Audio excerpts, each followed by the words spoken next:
99.9. Point 9, the heart and soul of St. Vincent and the Grenadines. WEFM is SGG.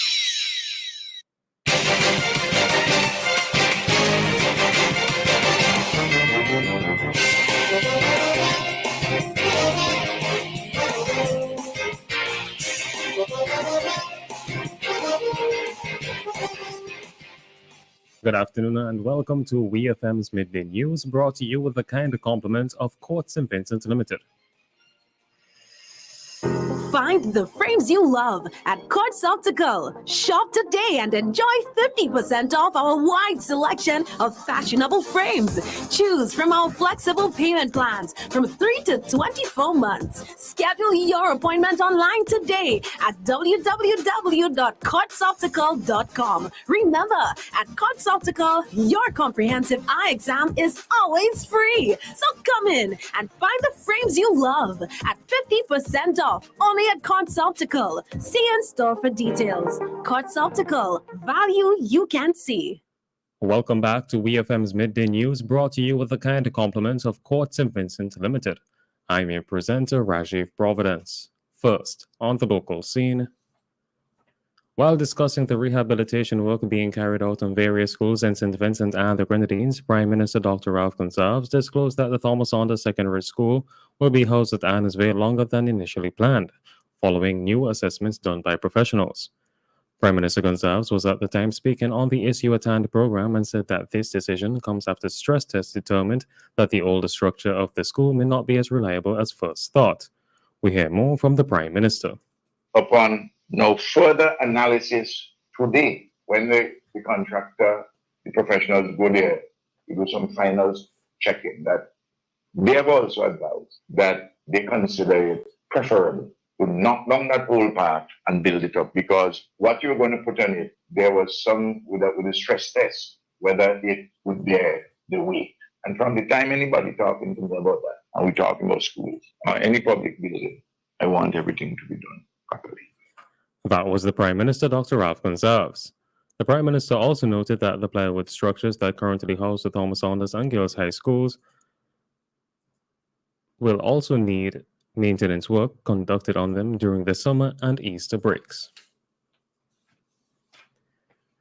Young Vincentian athlete Handel Robin stepped his performance level up a notch this past weekend when he won the 800-meter at the Sykes and Sabach Challenge in Pennsylvania.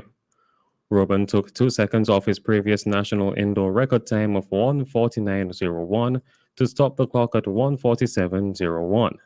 This time puts him in at third fastest all-time for his school, Penn State University, 6th in the NCAA rankings for the season, and also qualifies him for the NACAC Under-23 games. Nelly Amberton was also in a record-breaking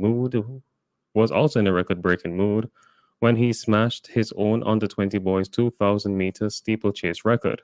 Representing Jamaica College at the Youngster Goldsmith Challenge in Jamaica, he finished third in the event.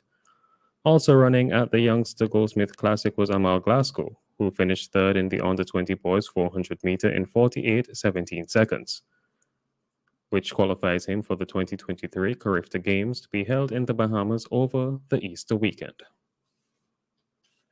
Still on the local scene, Secretary General of the Association of Caribbean States, the ACS, met with Prime Minister Dr. Ralph Gonsalves on February 2nd, 2023.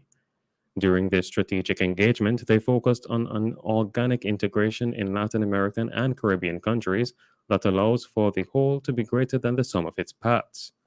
Reflecting on the geographic, historical, and cultural ties between Latin America and the Caribbean, the two agreed on the need for the region to collectively address such key challenges as climate change and food security, and examine practical ways to solve the connectivity issues dogging development and integration. In this regard, Prime Minister Gonsalves acknowledged the mandate of the ACS to address what he termed the 4 T's of the ACS: trade, transport, tourism, and technology, in addition to climate change and disaster risk reduction. The Secretary General congratulated Prime Minister Gonsalves on SVG's appointment to chair CELAC, becoming the first CARICOM member to achieve that milestone. He offered the ACS's support to strengthen cooperation within the Greater Caribbean region. On to news in the region. Alcourt Williams, the Jamaican police corporal who was convicted last month of the murder of a man and the wounding of another during a brawl at a football match in Draxhall, St. Anne in 2010, will have to wait for some time longer to learn his fate. The convict's sentencing hearing in Jamaica's St. Anne Parish Court on Friday was pushed back to February 20th by High Court Judge Georgina Fraser. This was done to facilitate the defense, which expressed its intention to call a character witness for the policeman. Williams was remanded into police custody as a result of the development. The law enforcer was on suspension from the Jamaica Constabulary Force, the JCF, after being slapped with charges stemming from the outcome of the brawl, during which 2 men were shot, 1 fatally.